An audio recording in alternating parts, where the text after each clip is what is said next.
इस कहानी के सभी पात्र और घटनाएं काल्पनिक हैं। इसका किसी भी व्यक्ति या घटना से कोई संबंध नहीं। यदि किसी व्यक्ति से इसकी समानता होती है तो उसे मात्र एक संयोग कहा जाएगा। बरसात के दिन थे। रात का वक्त। बाहर तेज मूसलाधार बारिश हो रही थी। जासूस रमन ऊटी के गेस्ट हाउस में खिड़की के पास बैठा अपनी कोई पसंदीदा उपन्यास पढ़ रहा था। एकाएक ही उसे ऐसा प्रतीत हुआ जैसे उसकी खिड़की के पास से कोई गुजरा हो। उसने खिड़की पे नजर डाली मगर कोई नहीं था। जासूस रमन ने अपने हाथ में पकड़े उपन्यास का पन्ना पलटा और वापस पढ़ने लगा। तभी उसके कमरे के दरवाजे पर जोर जोर से दस्तक होने लगी। कोई बड़ी ही बेसब्री से उसके दरवाजे को पीट रहा था। रमन ने अपने हाथ में पकड़े उपन्यास को बंद करने से पहले उस पन्ने का कोना मोड़ दिया जिस पन्ने को वो पढ़ रहा था। किताब टेबल में रखकर वो दरवाजे पर गया। उसने दरवाज़ा खोला मगर सामने कोई नहीं था। उसने थोड़ा बाहर जाकर अच्छे से इधर उधर नजरें घुमाई मगर कोई दिखाई नहीं दिया। रमन ने खिड़की के पास भी अच्छे से देखा मगर वहां भी कोई नहीं था। रमन को लगा शायद किसी ने मजाक किया होगा और वो वापस कमरे में आ गया। दरवाज़ा बंद करके वो कुर्सी में बैठा और वापस अपना उपन्यास उठाया कि तभी उसके दरवाजे पर फिर से जोर जोर से दस्तक होने लगी। रमन गुस्से में उठा। उसने अपना उपन्यास टेबल में पटका और दरवाजे पर जाकर उसने दरवाज़ा खोला मगर इस बार भी उसके दरवाजे पर कोई नहीं था। रमन का गुस्सा अब सातवें आसमान पर था। वो वापस कमरे में गया। उसने अपनी चप्पल पहनी और शॉल ओढ़कर और अपने रूम को ताला मारकर सीधा गेस्ट हाउस के रिसेप्शन पर गया। रिसेप्शन पर कोई नहीं था। रमन ने डेस्क पर रखी घंटी पर हाथ मारा। कुछ देर इंतजार किया कि कोई आएगा मगर कोई नहीं आया। रमन ने घंटी पर 2-3 बार फिर हाथ मारा। तभी कमरे से 45-50 साल का एक आदमी आंख मलता और लंगड़ाता हुआ बाहर आया। वो उस गेस्ट हाउस का मैनेजर था। रमन ने गौर किया। उसने स्पोर्ट्स शूज और ट्रैक सूट पहना हुआ था। उसके जूते गीले थे और उसके कपड़ों में भी पानी की बूंदें थी। वो ऐसा दिखाने की कोशिश कर रहा था मानो जैसे वो सोया था और अभी उठकर आया है। उसने जम्हाई लेते हुए बोला, जी साहब, इतनी रात कैसे याद किया आपने? रमन ने उसको बताया कि कोई बार बार उसके कमरे के दरवाजे पर जोर जोर से दस्तक दे रहा है मगर जब वो दरवाज़ा खोलता है तो बाहर कोई नहीं होता। कौन है जो इस तरह का मजाक कर सकता है? मैनेजर बोला, साहब, यहाँ तो आपके अलावा कोई और ठहरा ही नहीं है। बस आप हैं और होटल स्टाफ। आपने ज़रूर कोई सपना देखा होगा या आपके कान बज रहे होंगे। रमन बोला, क्या बकवास कर रहे हो? मैं सोया नहीं था, बैठ के किताब पढ़ रहा था और जब दस्तक हुई तो मैंने साफ साफ सुना था। मैनेजर धीमे से बोला, साहब, एक बात बोलूं, आप यकीन नहीं करोगे, ये गेस्ट हाउस हॉन्टेड है। जंगल वाला इलाका है ना, यहाँ ऐसी भूतिया घटनाएं होती रहती हैं। रमन बोला, क्या बकवास है, मैं इन बातों पे यकीन नहीं करता। इतना कहकर रमन वापस अपने कमरे में जाने के लिए मुड़ा। वो 2 कदम चला ही था कि तभी पीछे से वो मैनेजर बोला, साहब, आप कहें तो आपके कमरे में चाय भिजवाऊं? रमन बोला, नहीं, वो उसकी ज़रूरत नहीं।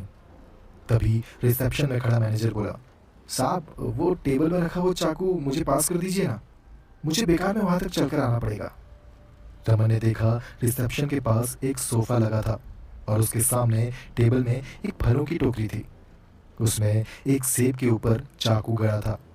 रमन ने सोचा वो मैनेजर के पैरों में तकलीफ है, इसलिए उसने सेब में से चाकू अलग किया और फेंक कर मैनेजर को पास किया। मैनेजर वो चाकू कैच नहीं कर पाया और वो चाकू जमीन में गिर गया। मैनेजर बोला, अब कोई बात नहीं साहब, यहाँ से मैं उठा लूंगा, आप जाइए, शुक्रिया। रमन ने हाथ में पकड़े सेब को दांतों से काटा और खाते हुए अपने कमरे के दरवाजे पे पहुंचा। उसने जेब से चाबी निकाली और दरवाज़ा खोलकर अंदर घुसा। दरवाज़ा बंद करके उसने आधा खाया हुआ सेब दरवाजे के पास ही रखे डस्टबिन में डाल दिया और फिर अपने बेड पर गया और लेट गया। कुछ देर रमन इसी उधेड़-बुन में लेटा रहा कि आखिर कौन था वो जो दरवाजे पर दस्तक दे रहा था। वो मैनेजर बोल रहा था कि इस गेस्ट हाउस में मेरे अलावा कोई और गेस्ट है ही नहीं, लेकिन जब मैंने रिसेप्शन पे नजर डाली तो वहां चाबियों के बोर्ड में से 2 चाबियां गायब थी। रूम नंबर 103 और रूम नंबर 105।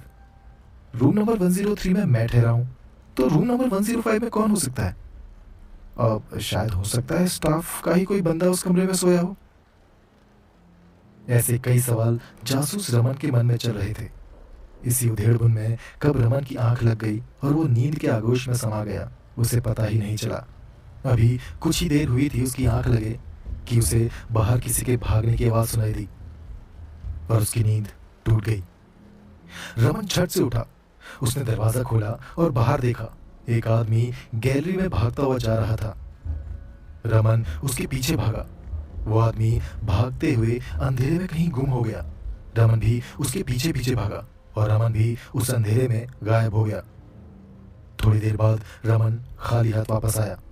वो हाफ रहा था और पसीना पसीना हो चुका था। रमन अपने कमरे में वापस आया और अपने बेड में जाके लेट गया। उसकी सांसें अभी भी तेज थी। वो बस आंखें खोले छत को घूरे जा रहा था, मानो जैसे उसने उस अंधेरे में कोई भूत देख लिया हो। और फिर उसने आंखें बंद की और सो गया। वो गहरी नींद में था कि तभी उसके दरवाजे पर फिर से जोर जोर से दस्तक होने लगी। रमन हड़बड़ाकर उठा। उसने अपने हाथ घड़ी में देखा, सुबह के 7 बज चुके थे। रमन बेड से उतरा, चप्पल पहनी और दरवाजे तक गया। मगर जैसे ही उसने दरवाजा खोला तो आश्चर्य से उसकी आंखें बड़ी हो गई। उसके सामने पुलिस खड़ी थी। एक पुलिस इंस्पेक्टर और 2 हवलदार। पुलिस वाले ने बड़े ही अजीब ढंग से रमन को ऊपर से नीचे तक घूरा और फिर उसने पूछा, आपका ही नाम रमन है? रमन बोला, हाँ जी, मैं ही रमन हूँ। क्यों, क्या हुआ? पुलिस वाला बोला, कत्ल कत्ल हुआ है। रमन ने चौंकते हुए बोला, कत्ल? किसका? पुलिस वाला बोला, रूम नंबर 105 में जो आदमी ठहरा था उसकी लाश मिली है। उसके सीने में एक चाकू धंसा मिला है। उसी की तहकीकात की जा रही है। आशा करता हूँ आप सहयोग करेंगे। चाकू का नाम सुनकर जासूस रमन के दिमाग में पिछली रात वाला दृश्य चलने लगा, जब रिसेप्शन में मैनेजर ने रमन से चाकू पास करने को बोला था। रमन होश संभालते हुए पुलिस वाले से बोला, जी सर, पूछिए क्या पूछना है। पुलिस वाला बोला, कल रात आप कहाँ थे? रमन बोला, कल रात मैं यहीं था अपने रूम पे। पुलिस वाला बोला, लेकिन हमें जो कहानी मालूम है उसमें आप अपने रूम में नहीं थे, बल्कि रूम नंबर 105 में थे। रमन बोला, जी नहीं, मैं इसी रूम पे था, रूम नंबर 103 में। पुलिस वाला बोला, क्या कल रात आप रूम नंबर 105 में नहीं गए थे? क्या कल रात आपने रिसेप्शन पे जाके रूम नंबर 105 वाले आदमी के खिलाफ शिकायत नहीं की थी कि वो बार बार आपके दरवाजे को पीट रहा है? रमन ने सवालिया नजरों से मैनेजर की तरफ देखा, जो वहीं पास में खड़ा था। रमन से नजरें मिलते ही मैनेजर ने सिर झुका लिया। फिर रमन ने पुलिस वाले को बहुत समझाने की कोशिश की कि कल रात वो अपने कमरे में ही था, मगर पुलिस वाला नहीं माना और बोला, जिसका कत्ल हुआ है उसके सीने में धंसा हुआ जो चाकू मिला है, अब उस पे जिसकी उंगलियों के निशान मिलेंगे वही कातिल होगा। उस कमरे में एक आधा खाया हुआ सेब भी मिला है। अब वो सेब मरने वाले ने खाया है या मारने वाले ने, ये तो सेब के ऊपर दांतों के पैटर्न को देखकर ही पता चल पाएगा। जासूस रमन को याद आया, पिछली रात उसने एक सेब खाया था, जो आधा ही खाकर उसने डस्टबिन में फेंक दिया था। चाकू और सेब दोनों ही सबूत रमन से ताल्लुक रखते हैं।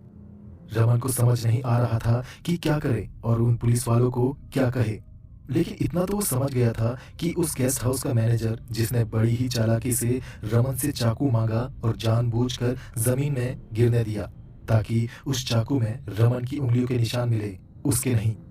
और फिर उसका खाया हुआ सेब जो उसने डस्टबिन में फेंक दिया था, वो उसने वहां से उठाकर रूम नंबर 105 में रख दिया।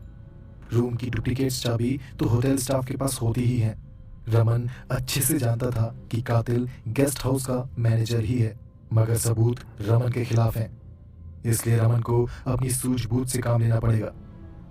रमन ने पुलिस वाले से कहा, मैं कुछ बताना चाहता हूँ इंस्पेक्टर साहब। पुलिस वाला बोला, हाँ बताओ, क्या कहना चाहते हो?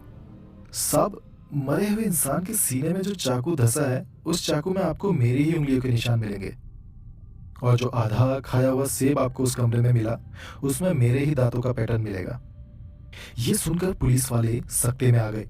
पुलिस वाले ने हवलदार से कहा, हवलदार, इन्हें हिरासत में ले लो। अरे साहब, पूरी बात तो सुन लीजिए। रमन ने इंस्पेक्टर को बीच में टोकते हुए बोला, हाँ ये सच है कि सबूत मेरे खिलाफ हैं, लेकिन मैंने खून नहीं किया। सबूत तुम्हारे खिलाफ है और खून तुमने नहीं किया, तो किसने किया?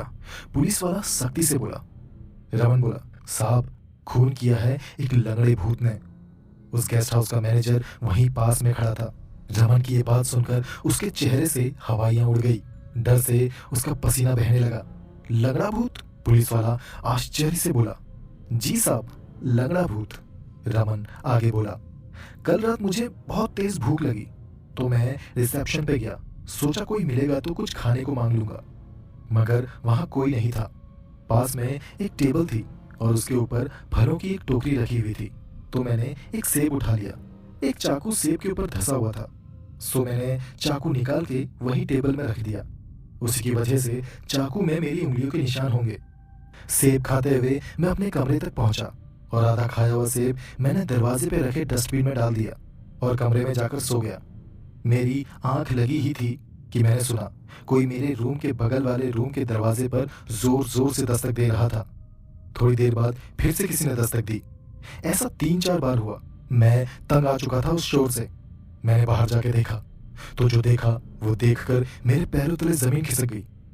एक लंगड़ा भूत लंगड़ाते हुए रूम नंबर 105 से निकलकर भागा और अंधेरे में कहीं गायब हो गया। पुलिस वाले बड़े ही ध्यान से रमन की बात सुन रहे थे, मगर वहां पास में ही खड़ा मैनेजर पसीना पसीना हो चुका था। उसकी भीगी हुई आंखों में पकड़े जाने का डर नजर आने लगा था। वो समझ गया था कि रमन उसका नाम लेने वाला है। रमन आगे बोला, मैं वापस रिसेप्शन पर गया। मैंने वहां के मैनेजर को आवाज दी, डेस्क में रखी घंटी बजाई, मगर मैनेजर नहीं आया। मैं काफी देर तक खड़ा रहा, फिर वापस अपने रूम पे आ गया और सो गया। और जब आपने दरवाजा खटखटाया तब मेरी नींद खुली। पुलिस वाला बोला, अच्छा तो तुम्हारा मतलब है कि कातिल इंसान नहीं भूत है? रमन बोला, हाँ शायद। जिस भूत को कल रात मैंने देखा वो अंधेरे में ऐसे गायब हो गया जैसे कोई आत्मा हो। पुलिस वाला बोला, अच्छा तो तुम ये कहना चाहते हो कि तुमने उस आदमी का कत्ल नहीं किया और उसके सीने में जो चाकू धंसा है वो चाकू तुमने नहीं मारा? रमन ने कहा, साहब क्या मैं वो लाश देख सकता हूँ? पुलिस वाला रमन को रूम नंबर 105 में लेकर गया। उस रूम में बेड पे एक लाश पड़ी थी जिसके सीने में चाकू धंसा हुआ था। वो वही चाकू था जो कल रात रमन ने मैनेजर को पास किया था। रमन लाश के पास गया और उसे गौर से देखने लगा। लाश को देखकर रमन बोला, साहब ये तो मशहूर बिल्डर विक्रम थापर है। इन पे तो एक लड़की के बलात्कार का केस चल रहा था ना? पुलिस वाला बोला, नहीं वो इल्जाम झूठा था, इन्हें कोर्ट ने बाइज्जत बरी कर दिया था। रमन बोला, हाँ मगर भगवान ने इन्हें सजा दे ही दी। पुलिस वाला सख्ती से बोला, तुम मुद्दे पे आओ और ये बताओ कि तुम खुद को निर्दोष कैसे साबित करोगे? कैसे साबित करोगे ये कि चाकू तुमने नहीं मारा? बताता हूं साहब, एक सेकंड। रमन बोला। रमन लाश के पास जाकर उसे अच्छे से देखने लगा। रमन बोला, साहब इस आदमी का कद लगभग मेरे ही बराबर है और इसके सीने में जो चाकू गड़ा है उस चाकू को मारने वाले ने चाकू को नीचे की तरफ करके चाकू को मुट्ठी में मजबूती से पकड़कर पूरी ताकत से मारा होगा, तभी चाकू इसके सीने की हड्डियों को चीरते हुए इसके सीने में धंसा। पुलिस वाला बोला, हाँ मगर इससे क्या साबित होता है? रमन बोला, साहब इस चाकू को सेब से निकालते वक्त मैंने मुट्ठी नहीं भींची थी, बल्कि अंगूठा और 2 उंगलियों से पकड़ के चाकू खींचा था।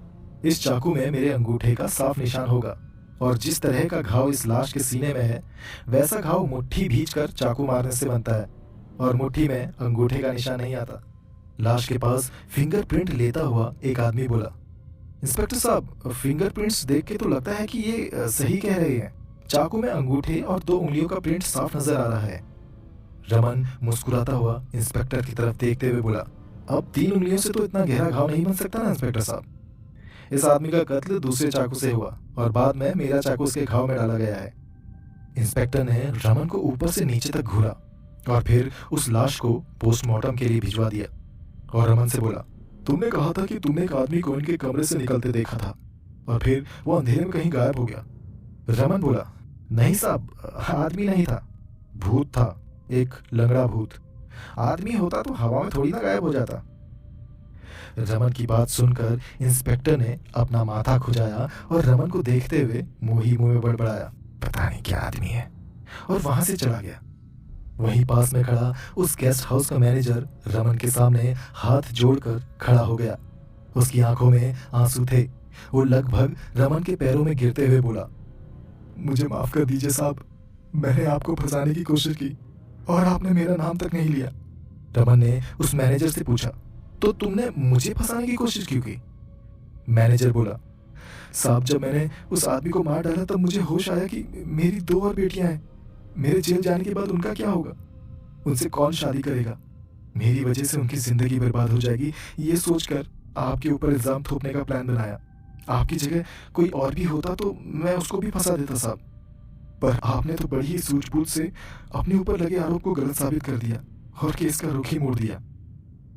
रमन ने उस आदमी की आंखों में देखा और मुस्कुरा के कहा, जो तुमने किया अगर तुम्हारी जगह मैं भी होता ना तो वही करता। इस आदमी की सजा मौत ही थी और इसके जैसे हर बलात्कारी को मौत ही मिलनी चाहिए। इतना कहकर रमन अपने कमरे में गया और अपना सामान पैक करके उस गेस्ट हाउस से निकल गया और बाहर सड़क में बस का इंतजार करने लगा। अब आप सोच रहे होंगे कि आखिर हुआ क्या? उस मैनेजर ने रूम नंबर 105 वाले आदमी का कत्ल क्यों किया? चलिए बताता हूँ। पिछली रात जब रमन ने किसी आदमी के भागने की आवाज सुनी थी तो रमन उस आदमी के पीछे भागा। वो आदमी भागते भागते अंधेरे में कहीं गुम हो गया था। तब रमन भी उसके पीछे उस अंधेरे में घुसा और उस आदमी को धर दबोचा। वो आदमी कोई और नहीं, मैनेजर ही था।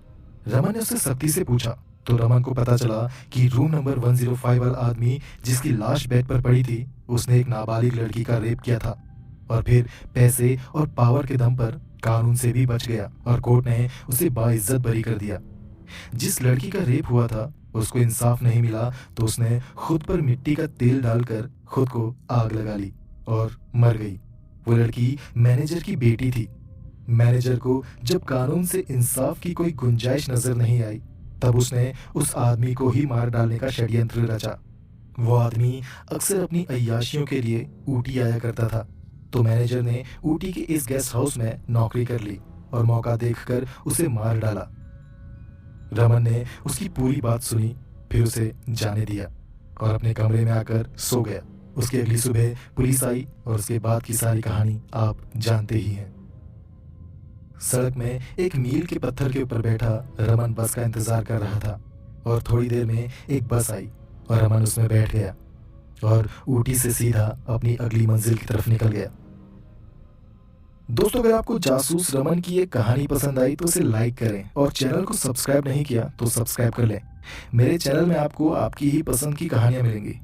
मुझे और मेरी कहानी को यहाँ तक सुनने के लिए आपका दिल से धन्यवाद।